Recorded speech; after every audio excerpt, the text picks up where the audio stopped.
Smoljetka bila. Sad u Dubovik. Patnja Boga.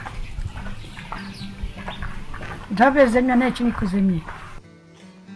Nekoliko kilometara od Hašana je Dubovik Donji. Sada je to administrativno središte općine. Nedjelja je i načelnik općine nije u selu. U Duboviku je samo radnim danima, tokom radnog vremena. I zbog toga se mještani osjećaju odbačeni. Svi putevi vode prema Bosanskoj Krupi, a kako Krupa na Uni sada pripada drugom entitetu, kontakti su svedeni na minimum. Skoro sav društveni život Donjeg Dubovika odvija se ispred lokalne prodavnice i u Zorinoj kafani. Zora se u selo vraća 1996. godine. Mi smo prije rata dosta dobro živjeli, imali smo otvorenu autobusku liniju, imali smo svoju trgovinu što smo mi vlastito držali, kafanu. Međutim, rat je to sve obezvrijednio, to je sve otišlo. Zorin sin živi u Australiji, ne pomišlja na povratak. Većina mlađeg svijeta iz ovih sela od 95.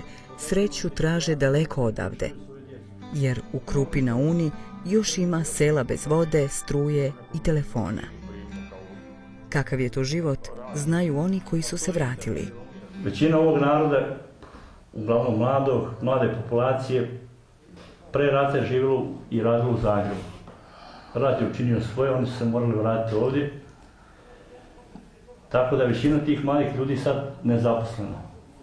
Jedini izbor prihoda kojega žive danas na području opštine Krupa na Uni je poljoprivreda. O ratnom vremenu i ratnim zločinima mnogo se ne govori, kao da svi žele krenuti iz početka, ne osvrćujući se na prošlost. Nema tu sad puno priča, znaš, sve ti to, bilo dosta iz rata toga, naravno. Recimo kad se šta ja znam, kad je neko druženik, kad se malo više popije, onda se priča o tome, ali više se priča o nekim smiješnim, humorističnim detaljima. I uglavnom to sjećanje koje veže mene i moje prijatelje, moje poznanike, drugove iz rata, jer to je taj temeljni moment koji nas veže.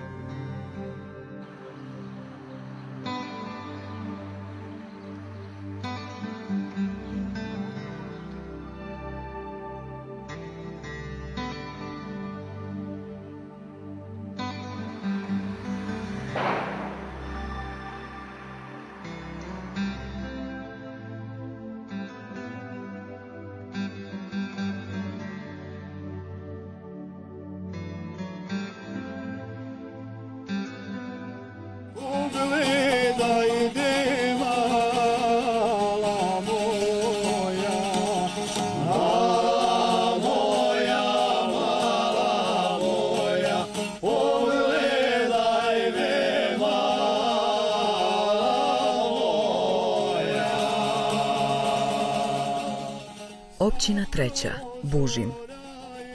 Izdvojena iz općine Bosanska Krupa 1995. godine odlukom državnog predsjedništva. Rodni je kraj čuvenog hrvatskog bana Josipa Jelačića. Prkosan, ratnički i neosvojiv. Krajišnici ga zovu srce ljute krajine. Recimo, znam prije rata, šta ja znam, nisam nikad sebe zvao krajišnikom, nisam ni znao da sam doduše sve do Banja Luke je Bosanska krajina, ali recimo kad bi išao u Bužim ili negdje, onda znaš kao to spravi krajišnici. Tradicija vjere i ratništva ovdje se brižljivo njeguje. Takva je sudbina pograničnih krajeva, rekli bi Bužimljani. Kraj posljednjeg rata nije dočekalo 500 mještana. Ipak, ponosni su na svoju ulogu u odbrani Bosne i Hercegovine. Gubitak stanovnika nadoknađuju visokom stopom nataliteta. Nedžib Vučelj ponosni je otac 3 djece. U toku rata ja sam dobio blizance koji su upravo ovdje kod mene, dakle, Edin i Edina. I htio sam da im nabavim negdje kolica za blizance, da ih provozam malo kroz Bužim. a nisam imao, bio je rat, nisam mogao kupiti i onda sam se sjetio jednog prijatelja koji ima blizance da odem kod njega. Međutim, on je rekao ja sam imao, ali sam ih dao nekom drugom prijatelju koji je dobio blizance. Po profesiji prosvjetni radnik i zaljubljenik u novinarstvo, Nedžib pravi malo istraživanje. Otkriva da se samo u toku rata u Bužimu rađa 21 par blizanaca. Osim toga, Bužimska škola najveća je u državi. Prije rata ima više učenika nego Bosanskog Grahova stanovnika. A ako je suditi po Nedžibovoj, bužimska djeca nisu samo brojna, nego i veoma sposobna. Edin i Edina su 13-godišnjaci. Ona je odlikašica i bavi se muzikom. On ima crni pojas u tekvandou i zbirku priča spremnu za objavljivanje. Na sve sekcije školske idem, bavim se sportovima raznim, na primjer stolni tenis, tekvando, bavio sam se malo nogometom, ali ne mogu sve stići, tako da to mi je kao ono, van svega toga malo se bavim s košarkom, rukometom i ostalim sportovima. Pišem priče, bavim se pjevanjem onako, idem u osnovnu muzičku školu u Bužimu koja je tek osnovana i počeo sam svirati klarinet. Općinska uprava koju vodi načelnik Emrić ima ambiciozne planove. Ali s obzirom na to da je Bužim najmlađa općina u Unsko-Sanskom kantonu, dosta toga ovisi od viših nivoa vlasti, politički i financijski. Tako da se u periodu od osnivanja općine pa sve do danas počeo velik broj projekata koji nisu završeni, prije svega lokalna putna mreža i projekti koji su od strateškog značaja za razvoj Bužima kao urbanog mjesta, ali i Bužima kao središta općine. Baš kao i Krupa na Uni, Bužim je jednonacionalna sredina. To ga eliminira sa liste prioriteta međunarodnih donatora. A kako su Bužimljani priklonjeni tradicionalnom bosanskom islamu, zaobilaze ih i donacije iz islamskih zemalja. Uočljivo je da se u Bužimu više živi na islamski način. Ali opet ćemo reći tradicionalno. Tradicija je jako zastupljena u Bužimu, možda i zbog mentaliteta naroda, što je takav kakav jeste, a genetski, da kažemo, zatvoren možda prema drugima više nego li ostali narodi. U bužimskom selu za Radostovo živi Aisha Cinac. Financijske nedaće lakše podnosi od ostalih Bužimljana. Zbog američke penzije zovu je Amerikanka. Zna se da ima 19 praunuka. Ne zna se koliko ima godina. Njeni već sjedi unuci tvrde preko 100 sigurno. Od ratova koje pamti, posljednji izdvaja kao najneizvjesniji. Ono je strah bilo da Bog sačuvaj. Nekad lupinu, onda nekad ureda stao tamo to. Nekada je moj sinko tude ubare, nekada je vamo gor nabrdo. Svađe se ubale. A mi ovako ovome moramo raditi, a na gruhni na sred njive. Njive je to. To nam je bio strah veći nek prije. Boga mi jeste.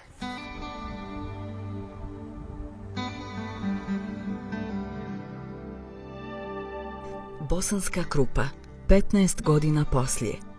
3 općine, 3 priče za sebe, a opet svaka nepatvoreno krajiška, izvorno ljudska, puna krvi i suza i nedosanjane ljepote koja protiče poput Une.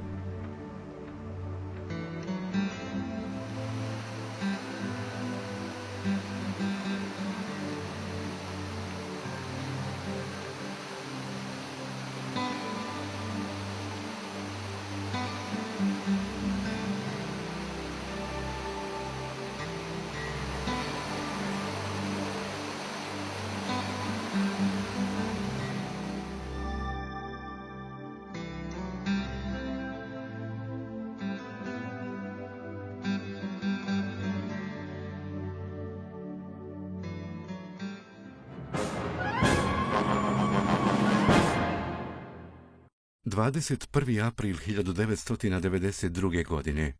Srpske snage napadaju Bosansku Krupu. Pale i uništavaju imovinu muslimana. Ubrzo zatim formiraju opštinu Krupa na Uni. Muslimane protjeruju na lijevu obalu Une. Njih i Hrvate zatvaraju u logore.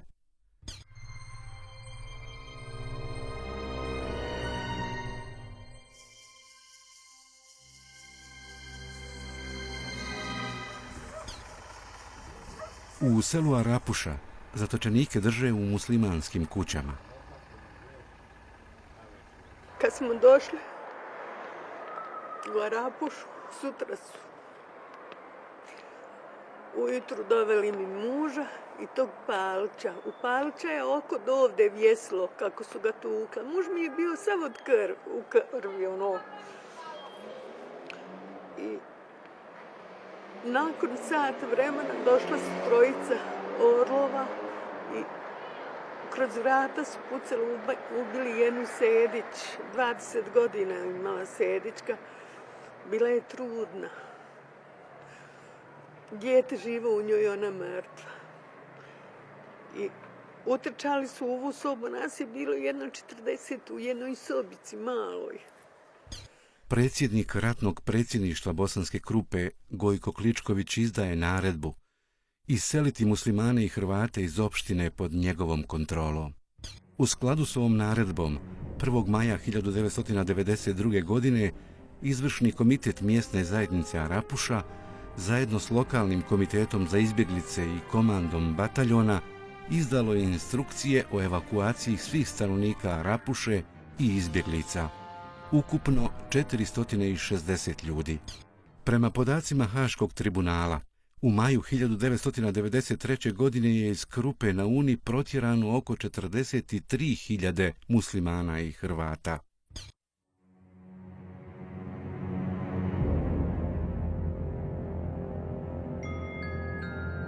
Stojan Župljanin, optužen za zločine na području Bosanske Krupe, je u bjekstvu. Dijelove Bosanske Krupe kontroliše armija Bosne i Hercegovine. Organizuju otpor srpskim snagama. U Bužimu armija Bosne i Hercegovine bori se na 2 fronta, protiv srpskih snaga i vojske autonomne pokrajine Zapadna Bosna. Pojedini pripadnici armije muče zarobljenike. U žargonu je opće poznat pojam bužinski dreš. To je jedan zatvor u Bužimu, ispod zgrade hotela u jednoj prostoriji, kao i svakoj drugoj nekakvoj podrumskoj prostoriji, no ta prostorija imala zid na koju je nacrtan konj i tog je konja na zidu, znači su pritvorenici, ljudi, na primjer, trebali zajahati. Kako zajahati konja nacrtanog na zidu? Tamo te onaj natjera da moraš se zaletiti, zaskočiti malo na konju, tako da uđeš glavom u zid koljenom i razbiješ se sav dok zaješuješ konja, odnosno ne zaješuješ nikako. Bila su prisutna silovanja i nad mlađim osobama, nad djevojkama, nad staricama. Tokom akcije Oluja nastavljaju se zločini vojnika armije Bosne i Hercegovine. Pripadnici jedinica 505. Bužimske brigade maltretiraju, muče i zlostavljaju zarobljene srpske civile i vojnike.